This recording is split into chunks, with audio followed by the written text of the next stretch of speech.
오늘 우리가 함께 나눠볼 이야기는요, 작은 영혼과 태양이라는 아주 아름다운 우화예요. 우리가 진짜 누구인지 그 본질을 이해하는 것에 대한 깊은 통찰을 주는 이야기죠. 자, 한번 상상해 보실래요? 만약 여러분이 태어나서부터 지금까지 온통 빛으로만 둘러싸여 있었다면 빛이 뭔지 어떻게 알 수 있을까요? 이게 되게 간단해 보이는데 사실 이 질문이 오늘 이야기 전체를 꿰뚫는 아주 중요한 핵심입니다. 이 이야기의 주인공, 바로 작은 영혼인데요. 이 영혼은 자기가 빛이라는 걸 이미 알고는 있었어요. 근데 그냥 머리로 아는 걸로는 충분하지가 않았던 거예요. 그걸 온몸으로, 진짜로 경험하고 싶었던 거죠. 그런데 말이죠. 문제가 있었습니다. 이 영혼이 사는 곳은 완벽하게 빛으로만 가득 찬 곳이었거든요. 비유하자면 마치 이글거리는 태양 바로 아래 켜놓은 작은 촛불 같았달까요? 주변이 온통 빛이니까 자기 자신의 빛을 도무지 보거나 느낄 수가 없었던 겁니다. 그러니까 자기가 누군지 경험할 방법이 아예 없었던 거예요. 그래서 이 영혼의 가장 깊고 간절한 소망은 딱 한마디, 아주 단순하지만 강력한 것이었습니다. 나 자신을 알고 싶어요. 바로 이 소망에서부터 모든 위대한 여정이 시작됩니다. 자, 그럼 이 간절한 소망을 어떻게 이룰 수 있었을까요? 그 해답은 바로 어둠의 비밀에 있었습니다. 이게 뭐냐면 반대되는 것이 있어야만 비로소 진정한 경험이 가능하다는, 어쩌면 우주의 가장 근본적인 원리 같은 거죠. 신은 영혼에게 이렇게 말해줍니다.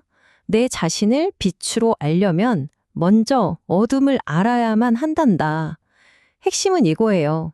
반대되는 개념이 있어야만 우리 자신을 정의하고 경험할 수 있다는 것. 그럼 여기서 말하는 어둠은 과연 뭘까요? 이게 뭐 사악하고 나쁜 그런 게 절대 아니에요. 이 이야기에서 어둠은요, 그냥 아주 간단하게 당신이 아닌 것을 의미합니다. 빛이 스스로를 빛으로 경험할 수 있게 해주는 일종의 배경 같은 거죠. 이게 사실 우리 사는 세상하고 똑같아요. 그쵸? 우리가 따뜻함을 알려면 차가움이 필요하고 위라는 개념은 아래가 있어야만 존재하잖아요. 진정한 행복을 느끼려면 슬픔을 알아야 하고 선을 이해하려면 소위 악이라고 불리는 것의 존재가 필요하죠. 모든 건 이렇게 반대되는 걸 통해서 비로소 경험되고 또 이해되는 거예요.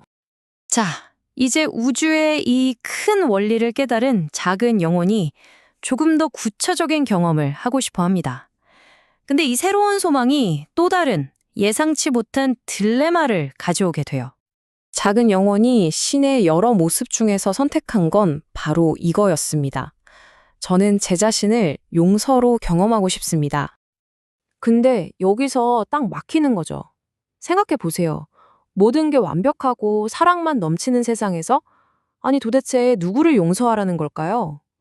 용서라는 걸 경험하려면 용서받을 일이 먼저 있어야 하잖아요?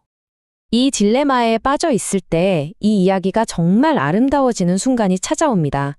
다른 영혼 하나가 나서서 아주 특별하고 위대한 제안을 하거든요. 다른 영혼들 사이에서 한 상냥한 영혼이 앞으로 딱 나서면서 이렇게 말하는 거예요. 날 용서해주면 돼. 정말 놀랍고도 가슴 뭉클한 제안이죠. 그래서 이 두 영혼이 정말 위대한 사랑의 약속을 맺게 됩니다. 첫째, 상냥한 영혼이 다음 생, 그러니까 물질 세계로 들어갑니다.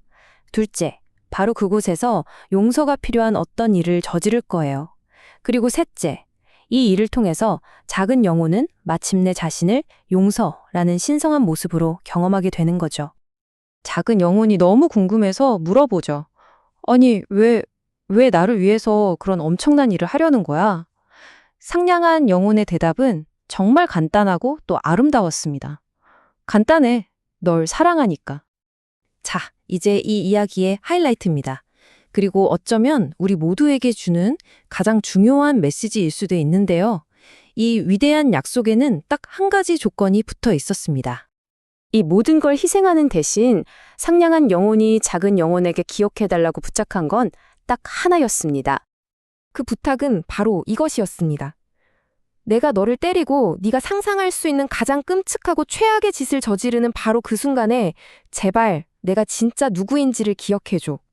그러니까 겉으로 보이는 그 행동 말고 이 모든 게 사실은 서로의 성장을 위한 가장 깊은 사랑의 약속이었다는 그 진실을 제발 잊지 말아달라는 그런 간절한 부탁이었던 거죠.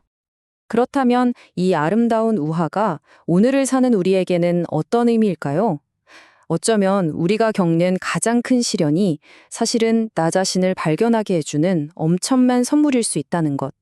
또 나에게 가장 큰 상처를 준 그 사람이 사실은 내 성장을 돕기 위해 가장 어려운 역할을 맡아준 상냥한 영혼일 수도 있다는 거죠.